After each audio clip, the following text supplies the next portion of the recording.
दीपक वोहरा जी, बार बार जब जब drill baby drill का जिक्र हो रहा है, इस शब्द का, इसको लेकर आप बहुत खुश होते हुए दिखाई दे रहे हैं या तंज कसते हुए नजर आ रहे हैं। दीपक वोहरा जी, क्या वजह है? उसके बाद मैं मधु के पास जाऊंगी। क्योंकि 15 साल पहले इसी स्लोगन को जब गल्फ ऑफ मेक्सिको में बीपी का मेरा ख्याल ऑयल स्पिल हुआ था, ऑयल लीक हुआ था, तो लोगों ने कह दिया था स्पिल बेबी स्पिल, तो उसमें काफ़ी मुखालफत हुई थी। एक चीज़ मैं और कहना चाहता हूँ, अभी नेशनल इमरजेंसी जो उन्होंने डिक्लेयर किया है, मैम एक यूनिकली अमेरिकन प्रोविजन है कि 100 से ज़्यादा पावर्स हैं जो प्रेसिडेंट को चली जाती और ये व्हाइट हाउस की वेबसाइट की तस्वीर सामने आ गई है, अमेरिका इज बैक, और वहां पर तमाम बातों का जिक्र किया गया है। वो मुझे पढ़ के हमारे पीसीआर के लोग बताएंगे, इतनी दूर से स्क्रीन पर मुझे नजर नहीं आ रहा है, लेकिन कुल मिलाकर वही जो सुनहरे दौर की वापसी की बात कही गई है राष्ट्रपति ट्रंप की ओर से, और भी तमाम बातें, और बिल्कुल जोशीले अंदाज में अमेरिका इज बैक का ये जो नारा गढ़ा गया है। ये जो इमरजेंसी पावर्स आएंगी, फिर कांग्रेस से नहीं पूछेंगे, वो सब कुछ अपने आप कर सकते हैं, कांग्रेशनल अप्रूवल नहीं चाहिए। डिफेंस जो उनके पास सामग्री अभी उन्होंने सेना की ताकत बढ़ाने का भी जिक्र किया है अपने भाषण में। वो इमरजेंसी में आप कर सकते हैं खुद, आपको किसी के अप्रूवल की जरूरत नहीं है। ये 120 या 30 मुझे याद नहीं है, ये लॉज हैं जो कांग्रेस ने कहा ऐसी स्थिति में प्रेसिडेंट जो चाहे कर सकता है। बिल्कुल। और चित्रा देखिए, जो आप जिस तस्वीर की बात कर रहे हैं, अमेरिका इज बैक, ये व्हाइट हाउस का कवर पेज है और इस पे डोनाल्ड ट्रंप की फोटो लग गई और लिखा है कि मैं अपना हर दिन अमेरिका के लिए लड़ूंगा और मैं तब तक आराम से नहीं बैठूंगा जब तक मैं एक मजबूत, सुरक्षित और समृद्ध अमेरिका आने वाली पीढ़ियों को ना दे दूं। और आज से अमेरिका के सुनहरे भविष्य की शुरुआत हो रही है।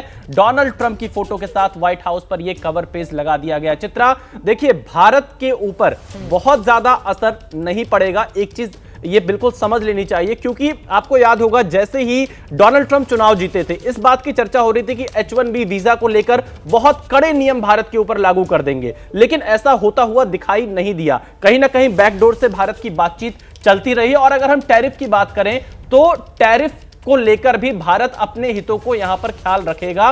वो एकदम ट्रंप के किसी भी सुझाव पर या किसी भी ट्रंप प्रशासन के दबाव में कभी नहीं आएगा। वो एक म्यूचुअल अंडरस्टैंडिंग के साथ आगे बढ़ेगा, क्योंकि भारत अपने निर्यात को पहले की तरह ही बनाकर रखेगा। और टैरिफ का असर कहा जरूर जा रहा है कि भारत पर बहुत ज्यादा पड़ेगा, चाइना पर पड़ेगा, पर ऐसा लगता नहीं है कि भारत बहुत आसानी से किसी भी टैरिफ के इस गेम में उलझेगा। चित्रा, यहां पर एक आंकड़ा है, मुझे लगता है कि दर्शकों को जरूर बताना चाहिए, और उसके बाद चर्चा में हम आगे बढ़ेंगे। वो तस्वीरें भी जो अमेरिकी राष्ट्रपति डोनाल्ड ट्रंप के सामने आई है, बिल्कुल जोश के साथ, और जब तक अमेरिका को महान नहीं बना दूंगा तब तक न रुकूंगा न थमूंगा, इस तरह की बातें कहते हुए वो नजर आए हैं। लेकिन भारतीय परिदृश्य से अगर इस बात को हम समझने और जानने की कोशिश करें, देखिए 2022 का एक आंकड़ा बताता है अमेरिका में 27 लाख भारतीय रहते हैं। अमेरिका में भारतीय प्रवासियों की संख्या बीते सालों में काफी तेजी से बढ़ी भी है। कुल प्रवासी जनसंख्या में करीब 6% भारतीय प्रवासी हैं। H1B वीजा में भारतीयों की हिस्सेदारी 70% के आसपास बताई जाती है। अमेरिका में करीब 7.25 लाख अवैध भारतीय प्रवासी, इस तरह की भी बातें निकलकर सामने आती हैं, और पिछले साल 1100 लोगों को वापस भी भेजा गया था। तो ये जो कुछ आंकड़े हैं उसका हमें ध्यान रखना चाहिए, लेकिन यकीनन हिंदुस्तान भी अब तेजी से आगे बढ़ता हुआ मुल्क है, और जितनी हमारी आबादी, जैसा कि मैंने पहले ही आपको बताया था, वो दुनिया का सबसे पुराना लोकतंत्र है, तो हम दुनिया के सबसे बड़े लोकतंत्र हैं, दुनिया की सबसे बड़ी आबादी, और इसी वजह से अमेरिका की लगातार ये कोशिश होगी कि हिंदुस्तान को साध कर लेकर चलें, क्योंकि इस क्षेत्र में, इस पूरे के पूरे हिंद महासागर इलाके में हमने देखा है एक बैलेंस ऑफ पावर की कोशिश भी अमेरिका की ओर से समय समय पर की जाती रही है। हालांकि चीन के संदर्भ में जो बातें, दीपक वोहरा जी, मैं आपके पास आऊंगी, लेकिन उसके पहले मधु सीधे आपका रुख करते हुए, और कौन कौन सी बड़ी बातें जिनका तत्काल बहुत बड़ा इंपैक्ट अमेरिका पर पड़ता हुआ देखने को मिलेगा और उसका असर दुनिया भर पर भी दिखेगा, मधु, जिसका आप जिक्र कर रही थी पहले?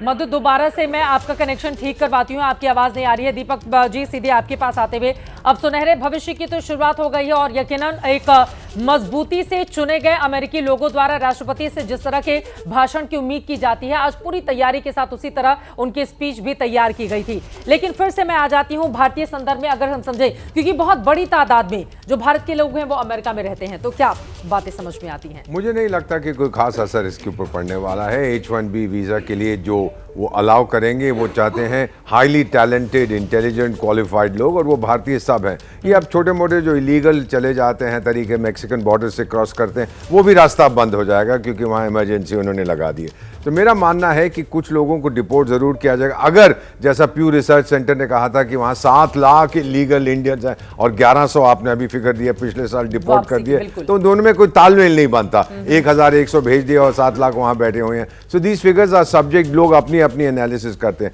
लेकिन मेरे एक चीज मैम जो मुझे लगा इसका स्पीच सुन के, I found it very much like Narendra Modi. इन्होंने बिल्कुल डिसाइसिवली बोला मैं ये करूंगा, ये करूंगा, ये करूंगा, क्लियर। ये नहीं कि हम सोचेंगे, हम विचार करेंगे, जब आपने मोदी जी का नाम नहीं लिया है तो उन्होंने जिस अंदाज में राष्ट्रपति ट्रंप को बधाई दी है, मुझे लगता है कि उनका ट्वीट मैं पढ़कर सुना देती हूं। प्रधानमंत्री नरेंद्र मोदी की ओर से लिखा गया है, संयुक्त राज्य अमेरिका के 47वें राष्ट्रपति के रूप में आपके ऐतिहासिक उद्घाटन पर मेरे प्रिय मित्र राष्ट्रपति डोनाल्ड ट्रंप को बहुत बहुत बधाई। मैं हमारे दोनों देशों को लाभ पहुंचाने और दुनिया के लिए एक बेहतर भविष्य को आकार देने के लिए एक बार फिर से मिलकर साथ काम करने के लिए उत्सुक हूं। आगे बढ़ाएंगे हम दुनिया को आगामी सफल कार्यकाल के लिए। उनको बहुत सारी शुभकामनाएं भी प्रधानमंत्री नरेंद्र मोदी की ओर से दी गई हैं।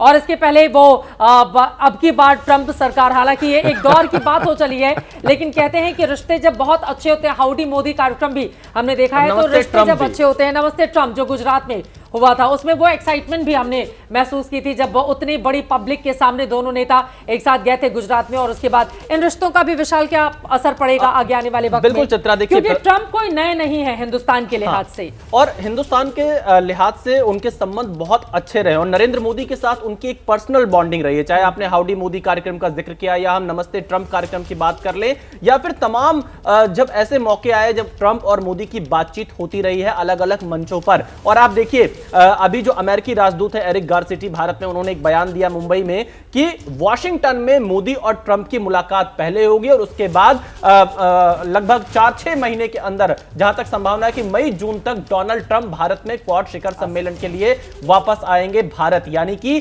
ट्रंप और मोदी के रिश्ते बहुत अच्छे और ये भारत के लिए बहुत शानदार रहने वाला है आगे चलकर। ये कहा जा सकता है कि ट्रंप को भारत की बहुत जरूरत है, खासतौर पर अगर उन्हें चाइना पर कंट्रोल करना है। उन्हें यह पता है कि भारत ही एक ऐसा मार्केट है जहां पर यूथ है, जिसके पास बहुत सारी एबिलिटी है, बहुत सारी योग्यता है और वो भारत को कभी भी पीछे नहीं रखेंगे। और चीन को अगर उन्हें कंट्रोल में रखना है तो भारत का साथ उनके लिए बहुत जरूरी है। हालांकि चीन को लेकर इसके पहले डोनाल्ड ट्रंप का एक बड़ा बयान जिसकी चर्चा हुई थी, हमने एबीपी न्यूज के दर्शकों को भी दिखाया था। उन्होंने कहा कि अमेरिका और चाइना अगर साथ में मिलकर काम करें मजबूती से तो दुनिया को वो बदल सकते हैं। तो समय समय पर इस तरह की भी बयान वो देते रहे हैं, कभी आंखें दिखाते हैं तो कभी दोस्ताना संबंध की भी बात करते हैं। लेकिन चीन से इतर हिंदुस्तान खुद आज जिस मजबूती के साथ खड़ा हुआ है, यकीनन अब उसको लेकर ट्रंप अपने रिश्तों को लेकर आगे कैसे बढ़ेंगे, बड़ा सवाल है।